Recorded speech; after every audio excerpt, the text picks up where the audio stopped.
여보, 이따가 같이 창틀 좀 닦아줘. 뭐? 뭘 닦어? 지난주에 당신이 창틀 좀 청소하라며. 비 오니까 잘 닦일 것 같아. 축축해서. 그걸 왜 나한테 그래? 그럼 온 집안에 있는 창틀을 혼자 어떻게 닦아? 아, 그럼 네가 나가서 돈 벌어와. 다 그게 주부의 역할인 거야. 뭐, 나도 돈 벌어. 따지고 보면 당신이랑 내가 같이 해야 하는 일이야. 애 교육시키는 것도 그렇고, 집안 살림도 그렇고. 그거 부업으로 벌어서 누구 코에 붙여? 그리고 너는 너 좋아서, 너 좋자고 한 일을 힘들다 그래? 그러면서 네가 할 일을 왜 나한테 넘기려고 해? 오늘 이야기 속 주인공은 55세 조연숙 씨입니다. 그리고 그녀의 남편에 관한 이야기이죠. 조 씨는 결혼 생활이 이런 건 줄 알았더라면 결코 하지 않았을 것이었습니다. 결혼하고 나서부터 조 씨의 인생은 하나부터 열까지 쉬운 일이 없었습니다. 힘든 삶의 남편만 조 씨의 편이었다면 견딜만 했을 것 같았습니다. 하지만 괜히 남의 편이라고 부르는 것이 아니었습니다. 조 씨의 남편은 남의 편 중에서도 특히나 남의 편이었습니다. 결코 조 씨의 곁에 서 있었던 적이 없었던 것 같았습니다. 자식이 힘들게 할 때도 어깨를 두드려 주기보다는 손가락질을 했고 입만 열면 네가 집에서 하는 게 뭐냐며 타박했습니다. 그러다 보니 조 씨 스스로도 나는 가치가 없는 사람인가 하는 생각이 들 때도 있었습니다. 집안일은 작은 것이든 큰 것이든 절대로 하는 법이 없었습니다. 양말 한 짝도 스스로 찾아본 적이 없는 남편이었습니다. 그래도 감수하며 살았지만 지친 조 씨가 도와달라는 한마디를 했다가 돈 벌어오라는 소리를 들었습니다. 하지만 그런 소리를 들을 만큼 경제적으로 보탬이 되지 않은 적이 없었습니다. 그러니 더 억울하고 서운할 수밖에요. 비가 오나 눈이 오나 아내가 아파 쓰러져도 일으켜 세워 밥을 차리게 할 사람이었습니다. 그러고 나서도 도무지 만족을 모르는 사람이었죠. 50세가 넘은 지금 조 씨는 이렇게 살바해야 100만 원을 벌더라도 차라리 혼자 먹고 사는 게 낫겠다 싶었습니다. 그게 몸도 마음도 편할 것 같았고 적어도 이런 우울함을 느낄 일은 없을 것 같았죠. 조 씨는 아들이 하나 있었습니다. 지금은 20대 후반으로 독립해서 자취하면서 직장에 다녔습니다. 아들은 남편과는 대면대면해서 밖에서 만나면 남 같았습니다. 반면에 조 씨와는 죽고 못 사는 사이는 아니어도 사이좋은 관계였습니다. 그러게 되기까지는 보통의 모자와는 조금 남다른 노력이 필요했죠. 아들은 조 씨에게 가끔 로보트라고 부르곤 했습니다. 무뚝뚝하거나 성격이 칼 같아서 그런 것은 아니었습니다. 로보트처럼 하루 종일 쉬지 않고 움직이고 뭐든 혼자 다 해서 생긴 별명 같은 것이었습니다. 주부이기에 집안일은 전부 조 씨가 했고 육아도 전적으로 조 씨의 몫이었습니다. 그리고 집에서 하는 부업일이지만 어느 정도 수입도 있었습니다. 그러니 하루 24시간이 부족했습니다. 바쁘면 남편과 함께 하는 게 아니라 내가 잠을 줄이자 했습니다. 부탁해도 들어줄 사람이 아니었으니 말이죠.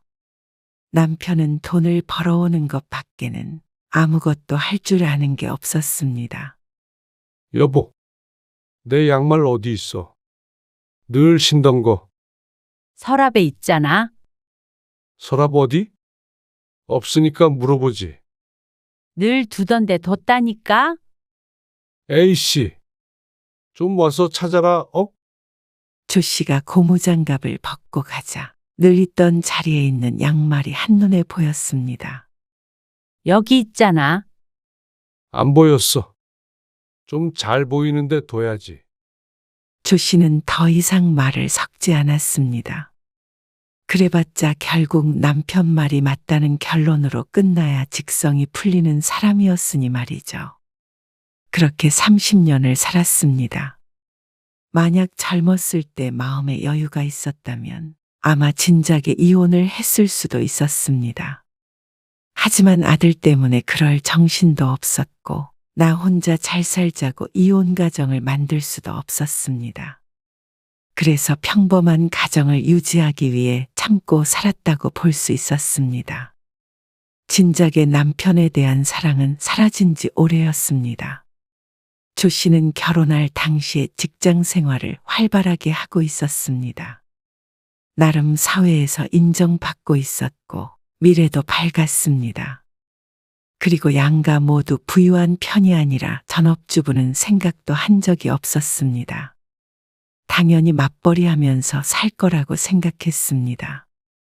남편도 그렇게 생각했고 말이죠. 그것에 대해 불만은 하나도 없었습니다. 넌 아직도 직장 다녀? 그럼 당연히 다니지. 돈 벌어야지. 남편 벌잖아. 그러게. 애 키우기도 힘든데 어떻게 일까지 해? 나는 그래도 바쁘던데. 당시의 조 씨의 주변만 하더라도 아이를 키우며 전업주부로 사는 친구들이 많았습니다. 사회 분위기도 그게 전혀 이상한 게 아니었죠. 지금은 시대가 다르지만 당시엔 흔한 일이기도 했습니다. 그래도 조 씨에겐 직장 생활도 중요했습니다. 그런데 인생이 뜻대로 흘러가진 않았습니다. 아들이 초등학교 때 왕따를 당했습니다. 그래서 그놈들이 널 괴롭힌 이유가 있을 거 아니야? 아무것도 안 했어. 그럼 친구들이랑 친하게 좀 지내, 엄마 아빠 바쁜데 별걸 가지고 학교에 불려가게 해. 여보, 그러지 마. 당신이 그러니까 애도 물러가지고 따돌림이나 당하지. 안 그래도 속상한 애한테 왜 그렇게 말하는 거야? 처음엔 학교 선생님과 상담도 하고 아들에게 조언도 했습니다. 바쁜 와중에 학교에도 여러 번 찾아갔죠. 그때까지만 하더라도 남편도 조 씨도 그렇게 심각하게 생각하질 못했습니다. 다행히 곧 중학교에 진학해서 왕따를 시켰던 가해자들과 떨어져서 학교에 다닐 수 있었습니다. 주소지도 옮겨서 새롭게 학교 생활을 시작하게 되었죠. 조 씨도 부모로서 할 수 있는 노력은 최대한 했다고 생각했습니다. 하지만 그때부터는 조 씨의 지옥이 시작되었습니다. 아들은 중학생 때부터 소위 말하는 불량 청소년이 되었습니다. 그런 친구들이랑 어울려 다니며 하면 안 되는 학원 했습니다. 조 씨는 그때 중학생이 그렇게 악랄할 수 있다는 사실을 처음 알게 되었습니다. 아들 덕분에 말이죠. 담배 피고 술 마시고 집에도 안 들어오기 일쑤였습니다. 한마디 하기라도 하면 가출을 해서 일주일 동안 친구네 집에서 먹고 잘 때도 있었습니다. 조 씨는 세상이 끝난 것만 같은 괴로움을 느껴야 했습니다. 하지만 남편은 그게 전부 조 씨의 탓이라고 했습니다. 그리고 조 씨도 어쩌면 그 모든 것이 자신의 탓이라고 생각하기도 했습니다. 아침 일찍 나가서 저녁에나 돼야 돌아왔고 야근하는 날도 허다했습니다. 그래서 일이 심각해질 때까지 알지 못했습니다. 결국 자식과도 틀어지고 나쁜 생각이 들 정도로 힘든 시절을 보냈습니다. 일도 제대로 하지 못했습니다. 상담도 해보았는데 자식과 보내는 시간을 늘려야 한다는 말을 들었고 그래서 조 씨 부부는 선택을 해야 했습니다. 당연히 당신이 그만둬야지. 그게 당연하다고. 그럼 내가 그만둬. 애를 엄마가 봐야지 내가 봐. 말이 되는 소리를 해. 똑같이 직장 다니는데 좀 생각을 해봐야지. 생각할 게 뭐가 있어? 당신이 나보다 돈 많이 벌어? 지금은 그렇지 않지만 앞으로는 모르지. 조 씨의 말은 사실이었습니다. 당시의 월급으로 따지자면 조 씨가 남편보다 덜 벌었지만 훨씬 더 안정적이고 가능성이 있는 직장이었습니다. 그래서 누가 더 낫다고 할 수는 없었습니다. 하지만 남편은 그런 건 다 필요 없다고 했습니다. 꿈도 크네. 아무리 그래도 여자는 한계가 있는 법이야. 그리고 나보고 지금 집에서 애나 보란 소리야. 아주 어린 아기를 보는 일도 아니었습니다. 그런데도 남편은 말도 안 된다며 펄쩍 뛰었습니다. 그리고 그 새끼가 나랑 같이 있으려고 하기나 해? 마지막 말이 결정적이었습니다. 남편이 그만두더라도 아들과의 교감은 전혀 될 수가 없었습니다. 그래서 조 씨는 40대 초반에 눈물을 머금고 직장을 그만둬야 했습니다. 그리고 그때 함께 일했던 직장 동료들은 지금 월 1,000씩 벌었습니다. 반편의 남편은 그렇지 않았죠. 상여봐. 저녁은 먹었어? 먹었지. 반찬 잘 챙겨 먹고 있어? 보내줬던 거 거의 다 먹었어. 그래? 그러면 더 보내줄게. 잘 먹을게. 엄마. 이렇게 평범한 대화를 나누기까지 조 씨는 피나는 노력을 했습니다. 그리고 천성이 나쁜 것은 아니었던 아들은 그런 조 씨의 노력을 알아주었습니다. 그래서 조 씨와의 관계는 많이 개선이 되어서 이제는 보통의 부모 자식 사이였습니다. 하지만 남편과의 사이는 점점 멀어져 갔습니다. 아들 문제 때문에 많이도 싸웠습니다. 그리고 꼭 그 문제뿐만이 아니었습니다. 직장에 다니는 것 빼고는 아무것도 하지 않는 남편. 그런 남편에게 조 씨는 지쳐갔습니다. 당신 일 그만두니까 얼마나 좋아. 밥 잘해주고 집안 깔끔하고. 이러니까 다 사람이 역할이 있는 거라니까. 당신이 다 하니까 얼마나 편해. 그 정도로 남편은 가정의 모든 일에서 손을 뗐습니다. 그리고 조 씨는 자신이 집에 있으니 그걸 감수해야 한다고 생각했습니다. 어떻게 보면 자격지심도 있었던 것 같았습니다. 직장을 그만뒀으니 집안일은 완벽해야 하고 자식도 잘 키워야 한다는 강박관념이 있었던 것 같았죠. 그러다 보니 자연스레 남편은 점점 아무것도 못하게 되었습니다. 여보, 와이셔츠 어디 있어? 옷장에 걸어놨어. 와서 좀 찾아봐. 여기 있잖아. 잘 보이게 걸어놔야지. 다려놓은 거야? 당연히 다렸지? 여기 얼룩 있는 건 왜 안 지워져 있어? 남편의 손가락을 따라가 보자 잘 보이지 않게 희미한 자국이 있었습니다. 이게 뭐지? 못 봤어? 당신은 하는 일이 이건데 이걸 못 보면 어떡해? 회사였으면 작살나는 거야. 말을 해주지. 자기가 잘못해놓고는 말 안 해줬다고 뭐라 그러네. 내 부하 직원이었으면 A씨. 조 씨는 남편의 부하 직원이 불쌍했습니다. 그래도 이런 남자와 한 지붕 아래서 살고 있는 자신보다는 나았습니다. 집에서 뭐 하는 건지 모르겠네. 드라마 같은 것만 보지 말고 할 일은 제대로 해. 남편은 식탁 앞에 앉으면서도 계속 투덜거렸습니다. 조 씨가 대답을 않고 있었지만 남편의 잔소리는 그게 끝이 아니었습니다. A씨, 아침에는 소화 잘 되는 음식 좀 하라니까. 미역국이잖아. 소화 잘 돼? 고기 들어가 있잖아. 별걸로 다 트집을 잡았습니다. 하루 이틀 있는 일이 아니기에 더 이상 변명하기를 포기하고 숟가락을 들었습니다. 검색해서 이것저것 좀 해보라고. 어? 집에만 있는다고 사람이 발전이 없으면 안 돼. 요즘엔 주부도 그렇게 하면 안 된다고. 집에서 놀면 뭐해? 내가 집에서 놀아? 한마디 했다고 입 나와 있는 거 봐. 다 당신한테 도움되라고 하는 소리야. 내가 언제 놀았어? 드라마? 내가 드라마 보는 거 한 번이라도 본 적 있어? 그러자 이번엔 남편이 입을 다물었습니다. 당연했습니다. 아무리 누나를 굴려보아도 그런 장면은 본 적이 없을 테니 말이죠. 남편의 말만 들으면 조 씨가 집에서 놀고 먹으며 남편 내조도 잘 안 해주는 불량 주부라고 생각할 테지만 실상은 달랐습니다. 오히려 남편의 말처럼 집에서 놀고 먹어봤으면 소원이 없는 사람이었습니다. 조 씨가 직장을 그만두고 2, 3년쯤 지나서 남편이 실직을 했습니다. 당시 경제 상황이 좋지 않기도 했지만 그만큼 불안한 직장이었습니다. 아들이 맘 잡고 대학을 가려고 마음먹었던 시기였기 때문에 발등에 불이 떨어졌습니다.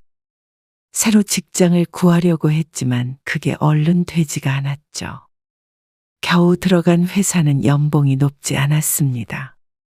당시에 남편이 스트레스를 조 씨에게 푸니 부부 사이의 갈등도 컸습니다. 아파트 대출도 한참을 갚아야 했던 시점이라 조 씨도 가만히 있을 수가 없었습니다.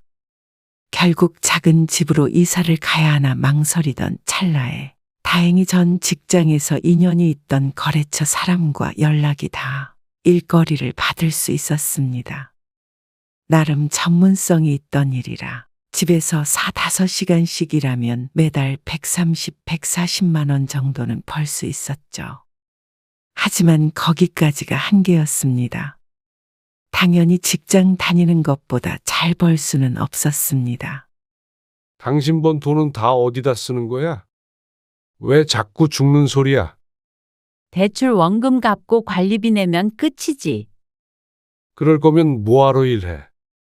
이 돈이라도 벌 수 있는 게 어디야? 그럴 시간에 베란다 청소나 한 번 더 해. 남편은 그마저도 무시하기 일쑤였습니다. 아들은 재수를 해서 전문대에 들어갔습니다. 그마저도 감지덕지였습니다. 이대로 자식 인생을 망쳤나 생각했지만 조금 늦었어도 바른 길을 향해서 가고 있다고 생각했죠. 아들도 대학에 갔으니 이제는 취업을 해보려고 했습니다. 그런데 남편이 원치 않아 했습니다. 또다시 정신없이 사는 삶이 싫다고 했습니다. 맞벌이를 할 때는 남편도 뭔가 역할을 해야 했으니 그게 싫은 모양이었죠. 나는 밖에서 일하고, 당신은 안에서 살림하고. 그렇게 살면 되잖아. 뭐 백만장자라도 되려고 그래? 백만장자가 아니라 최소한 부부의 노후는 안정되었으면 하는 마음이었습니다. 하지만 남편이 강경하게 반대를 해서 조 씨는 그날로 집에 주저앉게 되었습니다. 남편은 그걸 뿌듯하게 여기는 사람이었습니다. 자신이 잘나서 처자식 먹여 살리고 편히 살게 해준다고 생각했죠. 오히려 돈을 모으려고 전전긍긍하는 조 씨를 궁상맞다고 표현하며 혀를 찼습니다. 하지만 조 씨는 오히려 분수에 맞지 않는 지출을 하곤 하는 남편 때문에 불만이 컸습니다. 남편은 꼭 오늘만 사는 사람 같았습니다. 어느 날은 하지도 않는 수십만 원짜리 게임기를 사오기도 했고 갑자기 멀쩡한 TV를 사오기도 했습니다. 여보, 내가 사온 거 어디 있어? 뭐? 막걸리 어제 사온 거. 그거 냉장고에 있잖아. 아, 어디? 문 쪽에. 남편은 냉장고에 버젓이 세워져 있는 병 하나 스스로 찾지 못하는 사람이었습니다. 아니, 찾으려 애를 써본 적도 없는 것 같았습니다. 아이씨, 와서 찾아봐. 꼭 내가 2번, 3번 말할 때까지 멀리서 여기저기 하고만 있어. 조 씨가 하던 일을 내려놓고 부엌으로 갔습니다. 그리고 왼쪽 냉장고 문을 열자 문가에 떡하니 세워져 있었습니다. 여기. 이걸 여기다 두면 어떻게 알아? 누가 보면 꽁꽁 숨겨놓은 줄 알 것 같았습니다. 조 씨가 다시 거실로 되돌아가려는데 남편이 고개를 갸웃거리며 물었습니다. 별로 안 시원한 것 같은데. 남편이 긴가민가한 표정을 지으며 막걸리를 이리저리 만져보았습니다. 냉장고 온도가 좀 이상한 것 같아서 화요일에 수리하러 와. 뭐? 고장났어? 그런 것 같아? 아예 안 되는 것은 아니었고 온도가 설정한 만큼 낮아지지 않는 것 같아서 이상하던 차였습니다.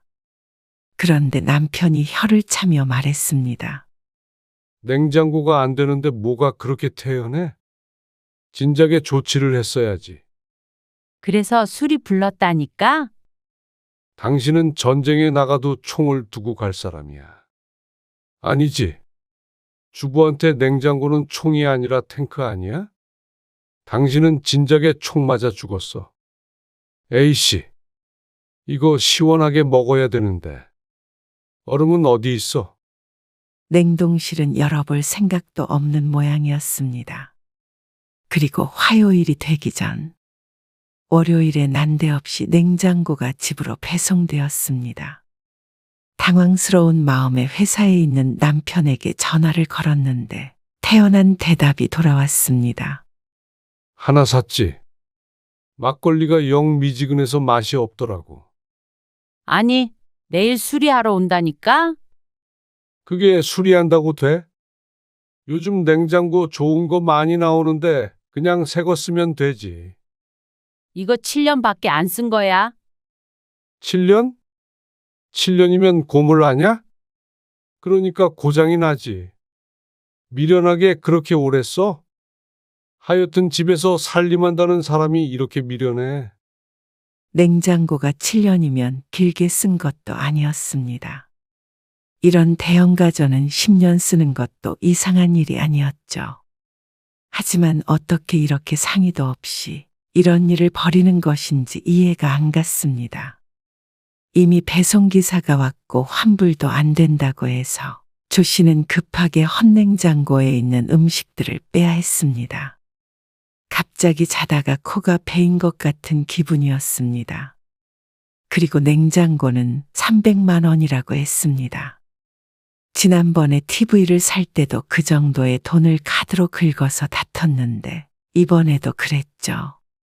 돈. 냉장고 살 돈 아낀다고 돈이 모여?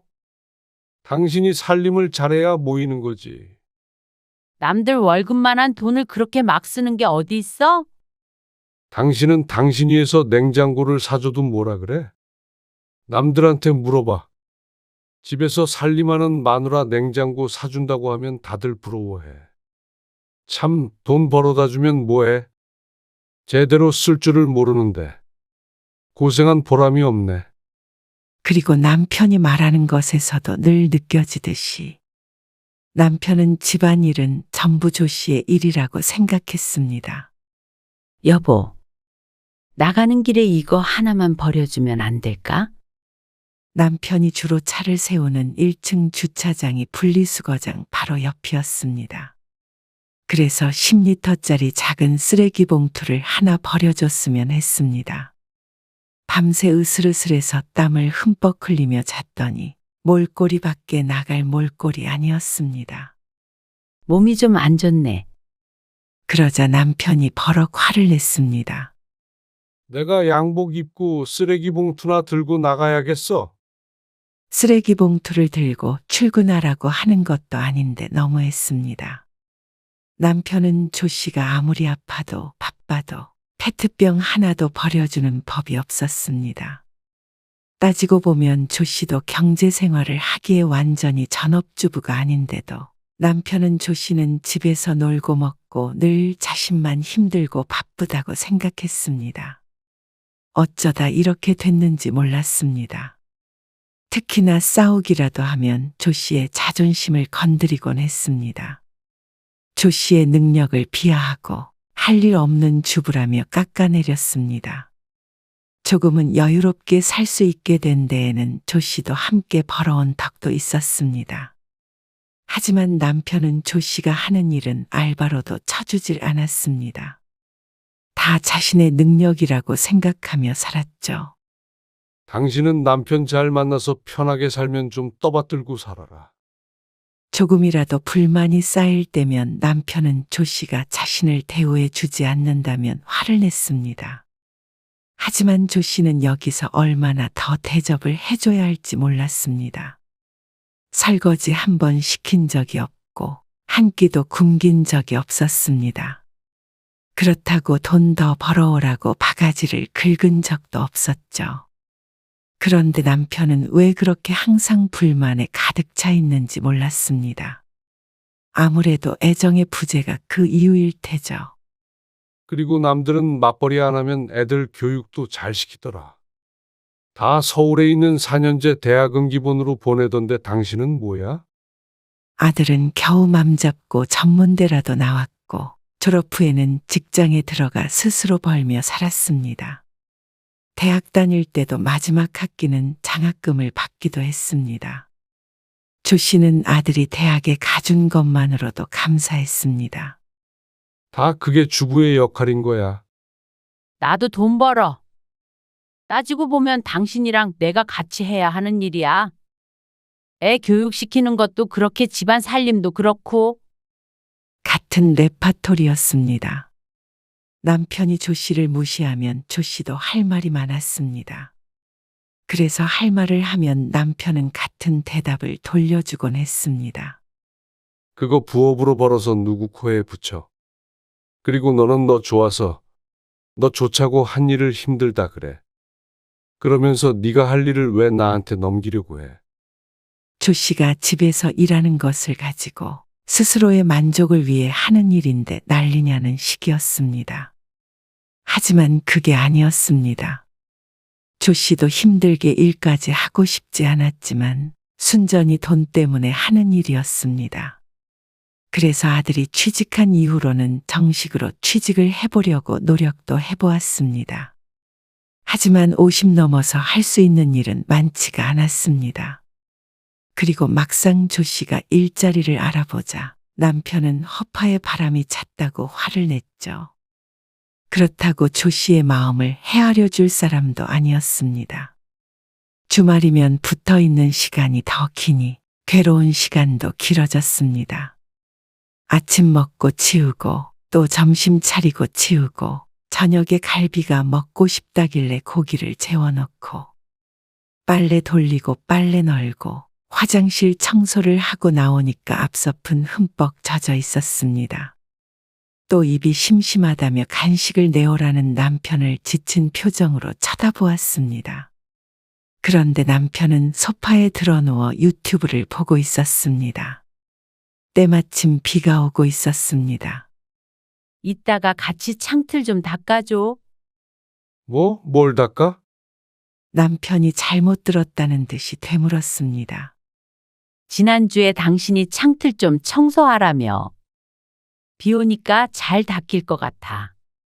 축축해서. 그걸 왜 나한테 그래? 그럼 온 집안에 있는 창틀을 혼자 어떻게 닦아? 지난주에 창틀을 보더니 먼지가 많이 쌓였다면서 거의 1시간 동안 잔소리를 했던 남편이었습니다. 그러면서 집안을 돌아다니며 검지로 먼지를 찍어보기까지 했습니다. 숨 막혀서 살 수가 없었습니다. 그런데 창틀을 전부 혼자 닦으란 말이었습니다. 밥 차리고 빨래하는 것이야 그럴 수 있다고 치지만 너무했습니다. 그러더니 딱 한마디 더 보탰는데 어이가 없었습니다. 그럼 네가 나가서 돈 벌어와. 기가 막혔습니다. 빈정도 상했고 말이죠. 조 씨가 아예 돈을 안 버는 것도 아니었는데 회사에 다니는 자신보다 못 번다는 이유로 사람을 이렇게나 무시했습니다. 그리고 같이 사는 집인데 창틀 청소와 돈이 도대체 무슨 상관이 있나 싶었습니다. 조 씨는 입을 다물어 버렸습니다. 그런데 무심한 남편은 조 씨의 심정이야 어떻든 간에 추적추적 비오는 소리를 들으며 드르렁 코를 골고 낮잠이나 자고 있었습니다. 입을 벌리고 자고 있는 모습을 보니 정이 뚝 떨어졌습니다. 입안에 창틀 닦을 걸레라도 쑤셔넣고 싶은 심정이었습니다. 조 씨는 걸레를 창틀에 걸쳐놓고 일어났습니다. 더는 뭘 하고 싶은 생각이 들지 않았습니다. 주말에 어떻게 사람이 이렇게 아무것도 안 할 수 있나 몰랐습니다. 주말에 쉬어야 하는 건 남편이나 조씨나 마찬가지였습니다. 그런데 세상에서 제일 힘든 건 바깥일 하는 자신이고 세상에서 제일 편한 건 조씨라고 생각하는 남편이었습니다. 오히려 조씨는 남편이 부러웠습니다. 회사만 출근했다가 퇴근하면 집에 식모도 하나 있었고 주말이나 저녁 때는 어디든 가서 뭐든 즐기고 올 수 있었습니다. 일하는 만큼 자유도 컸습니다. 하지만 조 씨는 일주일 내내 집안에 매여 있어야 했습니다. 특히나 남편이 집에 있는 주말에 외출을 하는 건 꿈도 못 꿨습니다. 하나하나 짚어보니 자신이 왜 이렇게 미련하게 살았나 싶었습니다. 늘 남편에게 미련하다 소리를 듣고 살다 보니 정말로 미련해졌는지도 몰랐습니다. 남편은 2시간쯤 자다가 일어나서 밥 타령을 시작했습니다. 갈비 먹는다며? 배고프니까 지금 먹자. 조 씨의 인생에는 변화가 필요했습니다. 집 대출도 어느 정도 갚아 그래도 여유가 생긴 요즘이었습니다. 자식에게 들어가는 돈도 없었고 말이죠. 왜 이렇게 살았는지 몰랐습니다. 그래서 조 씨는 일을 줄였습니다. 집안일만 남편에게 책 잡히지 않게 해두고 시간이 나면 나갔죠. 못 만났던 지인들도 만나고 그냥 할 일 없이 산책을 하기도 했습니다. 남편이 늘 당신은 왜 다른 여자들처럼 여성스럽게 차려입질 못하냐고 잔소리했었는데 거의 10년 만에 쇼핑을 하기도 했습니다. 당신 요새 뭐 잘못 먹었어? 뭐가? 허파에 바람이라도 든 거야, 뭐야? 당신이 좀 꿈이라며. 그리고 집에서 놀고 먹으면서 아무것도 안 한다고 그랬잖아. 그래서 나가서 시간 보내는데 왜? 이제 일은 안 해? 당신이 돈도 안 되는 거 뭐하러 하냐고 해서 요즘에 잘 안 하게 됐네? 그러자 남편이 이젠 엉뚱한 의심을 했습니다. 당신 남자 생긴 건 아니지? 기가 막힌 말이었습니다. 맨날 골프 친다, 모임 있다, 동창회 간다 하며 밖으로 돌던 남편이 할 말은 아니었습니다. 그랬다가는 쫓겨나는 줄 알아. 조 씨는 남편의 말에 콧방귀를 뀌었습니다. 차라리 남편의 말대로 따로 살고 싶은 마음이었습니다. 혼자라면 한 달에 100만 원만 벌더라도 그게 편할 것 같았습니다. 듣기 싫은 남편의 잔소리 안 듣고 삼시세끼 먹고 살 돈만 있다면 그저 행복할 것 같았습니다. 그러던 어느 날 조 씨는 심하게 알았습니다. 아침에 눈도 못 뜰 정도로 몸이 좋지 않았습니다. 그리고 목이 찢어져라 기침을 해댔습니다. 당신 기침 소리 때문에 밤새 잠 설쳤어. 이래서 회사에서 어떻게 일을 해? 내가 이 나이에 회사에서 졸면 사람들이 어떻게 생각하겠어? 병원에 가봐야 되는 말은 예의상으로라도 하지 않았습니다. 오히려 누워만 있는 조 씨를 한심하게 보았습니다. 잠을 그렇게 잘 거면 차라리 곰이 되지 그래? 몸이 안 좋아. 잠은 나 출근하면 실컷 자잖아. 아침은 차려줘야 될 거 아냐? 오늘은 당신이 좀 차려 먹어. 냉장고에서 반찬 꺼내서. 뭐? 장난해? 아파서 못 일어나겠어서 그래. 아프다면서 쫑알쫑알 말은 많네. 누구는 일하고 싶어서 출근해? 나는 뭐 아파서 출근하기 싫을 때 없는 줄 알아. 어쩔 수 없이 하는 거지. 그러면 당신이 나 대신 나가서 돈 벌어올 거야? 뭐? 각자 자기 할 일 하자. 얼른 일어나서 밥 차려. 이제는 떨어질 정도 없었습니다. 조 씨는 돌아 누워 버렸습니다. 그러자 남편이 화를 내는 건 당연했죠. 밥도 안 차릴 거면 집에서 당신이 하는 일이 도대체 뭐야? 요새는 그 용돈벌이도 안 하면서. 남들이 보면 욕해. 남편만 고생시킨다고. 내가 당신이었으면 남편 떠받들고 살아. 인생이 아주 재밌고 행복할 것 같은데 당신은 도대체 왜 그 모양이야? 밖에서 돈 벌어오는 게 얼마나 힘든 줄 알아? 아주 그냥 자기 혼자만 힘들지? 나도 차라리 일하고 싶어. 뭐, 누군 직장 안 다녀봤어? 누군 돈 안 벌어? 내가 집에서 놀아? 잠을 실컷 자? 도대체 어떤 여자 얘기하는 거야? 차라리 나도 나가서 일하고 싶다고. 나 1분 1초도 허투루 쓴 적 없어. 새벽에 눈 뜨고 나서부터 밤늦게 잠들 때까지 한시도 쉬어본 적 없어. 당신 출근하면 나는 뭐 앉아서 커피나 마시는 줄 알아? 평생을 일하면서 집안일 하면서 내 시간 하나도 없었어. 그래. 그럼 당신이 어디 한번 나가서 일해보라니까? 그러면 나도 내 손으로 밥 차려 먹을게. 그래서 조 씨는 다음 날 자리를 털고 일어났습니다. 이를 악물고 병원에 가서 약을 먹고 회복하자마자 구직을 했습니다. 대단한 일은 못하더라도 한 달에 200만 원만 벌면 부수입까지 합쳐서 혼자 먹고 살 만큼은 충분히 벌 수 있었습니다. 남편의 말대로 진짜로 나갔습니다. 나가서 돈을 벌었습니다. 그런데도 남편은 욕을 했습니다. 그러니까 당신이 욕을 먹는 거야. 누가 진짜로 나가서 일하래? 내가 한 말이 그런 뜻이야? 그만큼 남편한테 잘하라는 소리지. 왜 이렇게 사람이 미련해? 당신 말대로 이젠 알아서 밥 차려 먹어. 그거 벌어서 뭘 어쩌겠다고? 이제는 남편도 그런 말을 할 주제가 못 되었습니다. 그러는 남편의 월급도 조 씨보다 훨씬 많다고 할 수도 없었습니다. 그리고 곧 퇴직도 앞두고 있었고 말이죠. 조 씨는 더 이상 남편의 말에 굴하지 않았습니다. 이제는 그럴 이유도 없었습니다. 자식도 독립해서 알아서 살고 있는데 조 씨가 남편의 말처럼 집에 틀어박혀 가정을 지켜야만 하는 하등의 이유가 없었죠. 그거 벌어서 당신한테서 독립할게. 뭐? 독립?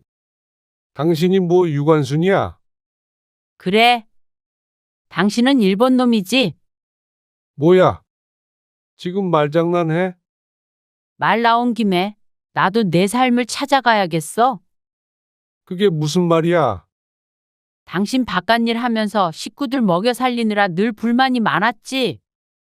그러니까 당신 어깨 위에 짐 좀 내려줄게. 나는 내가 알아서 살 테니까 당신도 당신이 알아서 살아. 뭔 소리야? 진짜 쫓겨나고 싶어서 그래? 그래. 제발 좀 쫓겨나고 싶다, 이제. 나도 당신이 벌어다 주는 돈 안 쓰고 내가 알아서 벌어 살 테니까 참견하지 마. 그게 싫다고 하면 나가서 살 테니까. 돈 버는 게 쉬운 일인 줄 알아? 이렇게 세상 물정을 몰라. 당신도 돈 벌면서 혼자 밥해 먹어봐. 그게 쉬운 일인지? 진짜 요새 허파에 바람이 들었구나. 아니면 바람이 났구나. 당신 마음대로 생각해. 조 씨는 더 이상 변명하지 않았습니다. 대화를 나누면 나눌수록 자신도 함께 저질이 되어가는 것 같았습니다. 그리고 그날로 짐을 싸서 나와버렸습니다. 집은 차차 정리하더라도 한시도 남편이랑은 같은 공간에 있고 싶지 않았습니다. 어쩌면 적어도 10년은 더 전부터 이런 삶을 꿈꿔왔는지도 몰랐습니다. 다만 용기가 없었을 뿐이었죠. 그런데 남편에게는 순종적이던 아내가 갑자기 약이라도 먹은 것처럼 느껴지는 것 같았습니다. 전화에 불이 나게 전화해서 화를 냈다가 나중에는 일단 집에라도 들어오라고 했습니다. 하지만 그 이유를 알았습니다. 출근하기 전에 아침 차려줄 사람도 없었고 퇴근 후에 저녁을 차려줄 사람도 와이셔츠를 다려줄 사람도 없으니 불편한 것일 뿐이었습니다. 부려먹던 일꾼이 사라졌으니 찾는 것은 당연했습니다. 하지만 추호도 돌아갈 마음이 없었습니다. 이제는 미련하게 살고 싶지 않았습니다. 정식으로 이혼 서류 보낼 테니까 도장 찍어줘. 당신은 그러면 맨몸으로 나가야 되는 거야.